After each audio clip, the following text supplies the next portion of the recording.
Good evening. Assalamu alaikum. I would like to thank Saudi Society for Blood Disorders and Dr. Faraz Al-Farir for invitation to speak at this meeting. It is really a pleasure and honor to be here today. What I would like to talk today about is the treatment of patients who relapse post-CAR T-cell therapy. And this is an increasing problem as we are using more and more CAR T-cell therapy in management of patients with aggressive B-cell lymphoma. And as you will see, it's really an unmet medical need where patients are in quite dire situation and in need of novel approaches. Those are my financial disclosures. So this is a current landscape of treatment of diffuse large B-cell lymphoma and aggressive B-cell lymphoma. Typically in the first line, as you know, we would use chemoimmunotherapy, and we have several options there. Recently, platuzumab, in addition to RCHP, was also approved, which is an option in addition to R-CHOP. It did not change overall survival, so we considered mostly an option. Then in a relapsed refractory setting, we really have seen emergence of the CAR T-cell use in the second line, and this is based on the data which you are very familiar with, which showed that CAR T-cells in the second line are better than standard therapy options, which would be a transplant, in patients with LD relapse, typically within 12 months post-chemoimmunotherapy. And finally, in the relapsed refractory space, we really had a revolution of now multiple new treatments. And in addition to CAR T-cells, we actually do have now antibody-drug conjugates, some targeted agents, and also novel antibodies and bispecific antibodies, which are available clinically. And those agents can be very useful in managing some of the patients with post-CAR T-cell relapse. Now, if we look at the CAR T-cell outcomes, we have to be mindful that, unfortunately, about 50 to 60% of the patients will relapse. And this was evident already from the initial studies. And this paper was published by Steve Schuster and his group, which showed long-term follow-up after CAR T-cells, and you can see that approximately 40% of the patients can be cured with those therapy in a third-line setting, and which unfortunately means that approximately 60% of the patients will relapse. And as you will see in a minute, the outcome is quite poor. If we look at the CAR T-cell used in the second line, both in ZUMA-7 and Transform trial, again, we see significant proportion of the patients relapsing after CAR T-cells. And those relapses typically happen quite early post-CAR T-cell as well, before this plateau and event-free survival, progression-free survival develops. And now a couple of papers and studies looking at the outcome of patients with post-CAR T-cell progression. And you can see that the outcome is very poor. The median overall survival in this case series was reported to be only about 5 months. And you can divide this post-CAR T-cell relapse into groups, late and early, and particularly early post-CAR T-cell relapse, less than 30 days, is associated with extremely poor outcome, with median survival of only about 3.7 months. So what is the best treatment option for the patients with post-CAR T-cell relapse? And I showed this slide before in a couple of meetings because, if you ask the experts, people frequently will say, well, what about participation in a clinical trial?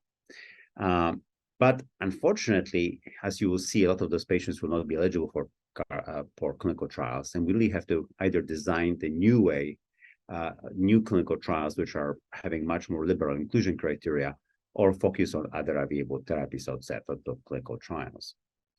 So this was work done by Dr. Bazera, where he was at Mayo Clinic, and he looked at all the patients who relapsed with post-CAR T-cells and at the laboratory values at the time of relapse. And you can see that majority of those patients will have profound organ dysfunction, primarily cytopenia, but also may have renal dysfunction or liver dysfunction, and poor performance status as well.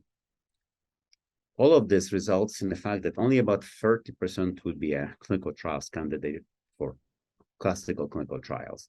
And here, we really need to develop clinical trials which are more inclusive and have more relaxed inclusion criteria, particularly in regards to cytopenias. And to make it even worse, the patients who actually did have cytopenias at the time of relapse, here in green, and were not eligible for the studies, have particularly poor outcome with median survival of only 2 months. So really a huge unmet need. But here again, we have those no new agents which we can try to apply to treatment of those patients. And so let's just try to look at some data and understand how we can use those agents in management of those patients. So polatuzumab vedotin is frequently utilized in combination with bendamustine Rituxan in relapsed refractory lymphoma. And in this combination has about 60% response rate in patients with relapsed refractory diffuse B-cell lymphoma. There was a multi-center retrospective analysis of combination of pola plus minus BR, sometimes because of cytopenias, bendamustine was omitted and only Rituxan and polatuzumab was given. And this case series included 12 patients who have failed CAR T-cell therapy. And 7 of 12 patients actually did have response to combination of polatuzumab plus bendamustine Rituxan. So the response rate appears to be similar to what we see in patients treated prior to CAR T cells and not eligible for CAR T cells in this study, with the limitation that's based on a few patients, and a lot of those patients will be cytopenic. So bendamustine would need to be omitted in some of those patients. Selinexor is another drug which can be studied in this setting. I must say we don't use selinexor often. It's an oral therapy, but overall response rates in the studies have been reported to be quite low. But we do have some patients who have strong preference for oral therapy. And there are some anecdotal case reports, like the one shown here, that selinexor indeed may have some activity in those patients. It was noted that selinexor typically would have more activity in patients who are not necessarily chemotherapy refractory. Speaking about the pills, another pill is lenalidomide. And lenalidomide, as you know, has been extensively studied in lymphomas, specifically in relapsed refractory aggressive lymphomas as well. And it's typically associated with about 30% response rate. Here on the right, you can see study which we had done was called REMIND, when we compared lenalidomide monotherapy to tafasitamab plus lenalidomide. And the reason I'm showing it here, just to show you that in the real world, lenalidomide will benefit about 1 in 3 patients with few CRs, but nevertheless, those 1 in 3 patients who have a response can have quite durable responses. Dr. Treviemont from France was studying lenalidomide in post-CAR T-cell setting. Sometimes in this study was frequently used relatively early. And you can see that overall response rate was about 30%. With some CRs as well. So lenalidomide is another agent which could be used in those patients. Here, again, the limiting factor are primarily the cytopenias, but it's associated with about 30% response rate in this setting. Speaking about lenalidomide, tafasitamab and lenalidomide in relapsed refractory diffuse large B-cell lymphoma has been associated with the response rate of about 60%. So lenalidomide is known to synergize with different antibodies and make them better. Definitely there's a synergy between tafasitamab, antibody targeting CD19, and lenalidomide, resulting in this high activity of this combination in relapsed refractory setting. Unfortunately, we have very few data in post-CAR T-cell use. There is a couple of anecdotes described, and certainly I have my own patients too who responded well to this combination, because it does target CD19 as well, just like CAR T cells. I usually rebiopsy those patients at the time of relapse to make sure that CD19 is still expressed before using tafasitamab and lenalidomide. So potentially useful combination in this setting. Again, somewhat limiting factor could be lenalidomide here, which does cause cytopenias. And as I mentioned at the beginning, a lot of those patients will be cytopenic. Another antibody, our antibody drug conjugate, is loncastuximab desiterin. And this antibody was approved based on a LOTIS-2 study, which you can see results of here. So this antibody drug conjugate targeting against CD19 has about 48% response rate overall, so about half of the patients respond, and about a quarter of them will have CR. And you can see the duration of response and progression-free survival for the single-agent therapy is quite promising as well. So definitely a useful agent in management of patients with relapsed refractory lymphoma. If you look at the specifically post-CAR T-cell therapy patients, which were included in this study, what was encouraging to me that the response rate appeared to be the same in patients with post-CAR T-cell relapse versus patients who did not receive CAR T-cell. So definitely pretty interesting data, which showed that this agent could be useful in management of those patients. I would draw your attention also to the fact that in this study, CD19 expression was required to be shown by biopsy before loncastuximab was given to the patients. So if you do it in a practice, repeating the biopsy and evaluating CD19 expression will be quite important. Finally, radiation therapy has been around since beginning of the 20th century. And sometimes myself included, we medical oncologists tend to think about the radiation colleagues as using those big, clunky, old instruments causing a lot of toxicity. But really things have changed in radiation oncology a lot. We have very modern machines now, which can really precisely deliver radiation to the area of interest. And a lot of patients with post-CAR T-cell relapses will have unusual, sometimes localized relapses, which makes them candidates for radiation therapy. Here, our colleagues from Memorial Sloan Kettering show some interesting data in regards to management of post-CAR T-cell relapse. You can see it's a relatively small patient case series, about 14 patients. And what's the most important observation here, I think, is that if you have truly localized disease, you can really achieve quite a good results of radiation. So if your patient's post-CAR T-cell would relapse with the localized disease or oligo-sized disease with just a few sites, which can be incorporated in radiation field, those patients tend to do quite well with radiation. You can see that if you have disseminated disease, the radiation is mainly palliative and doesn't really provide long-term control. So that's this important distinction when to consider radiation therapy management of post-CAR T-cell relapse.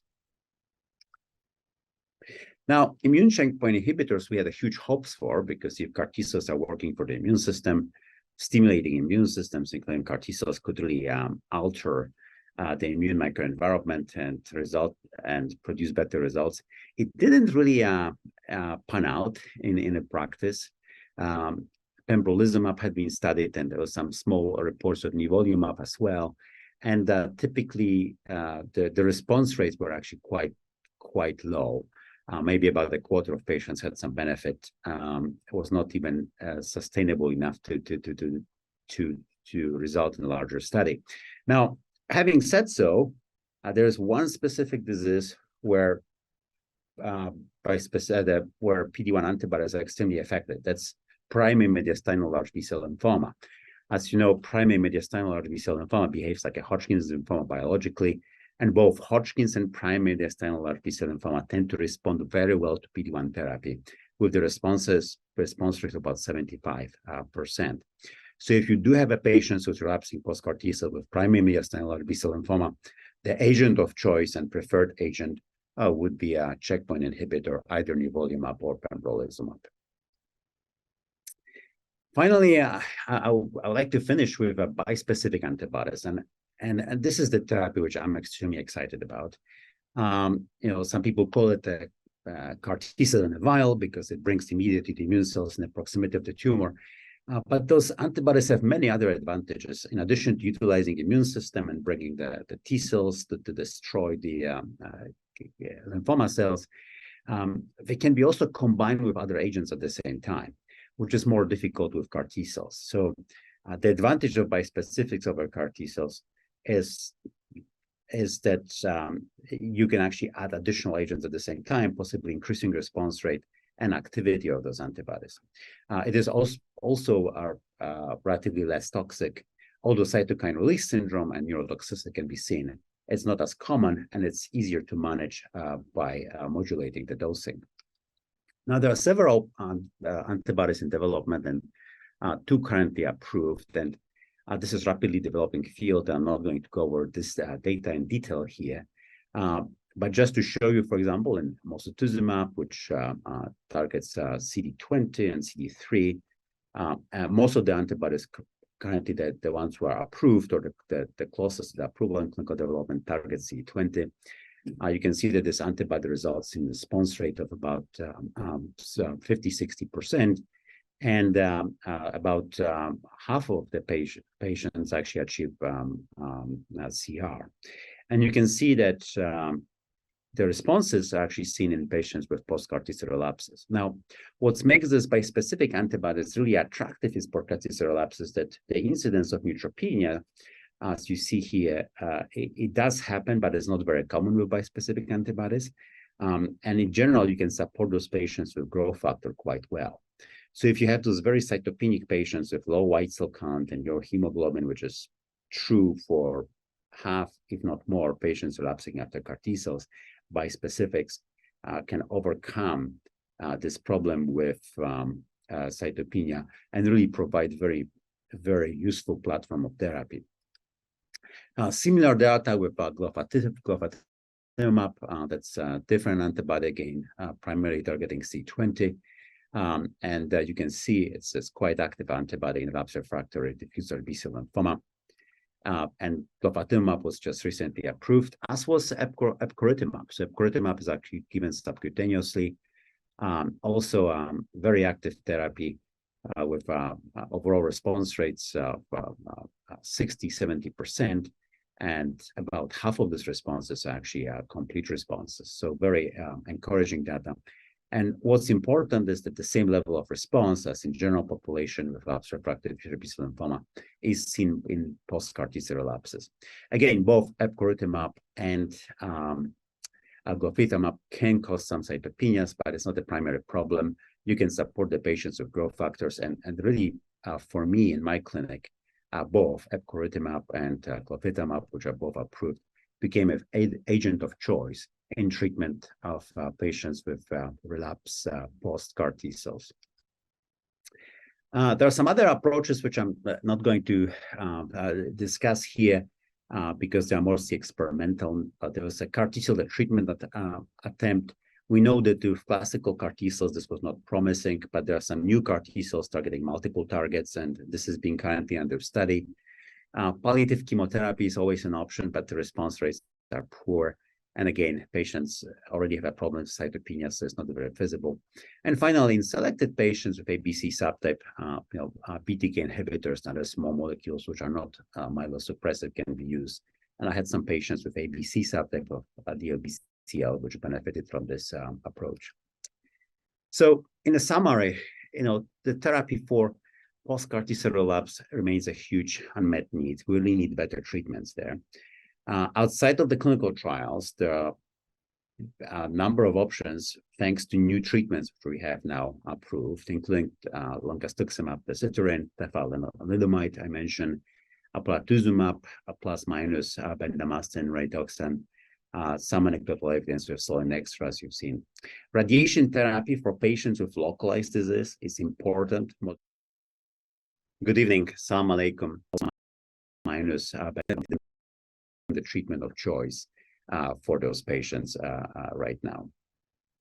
And the other thing what we need to do as a field is, as we are developing clinical trials specifically for those patients, we need to make sure that the inclusion criteria are open enough that even patients with the low counts can be accepted to those clinical trials to really benefit from those new agents.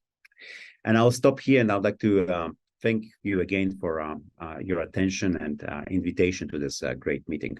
Thank you very much.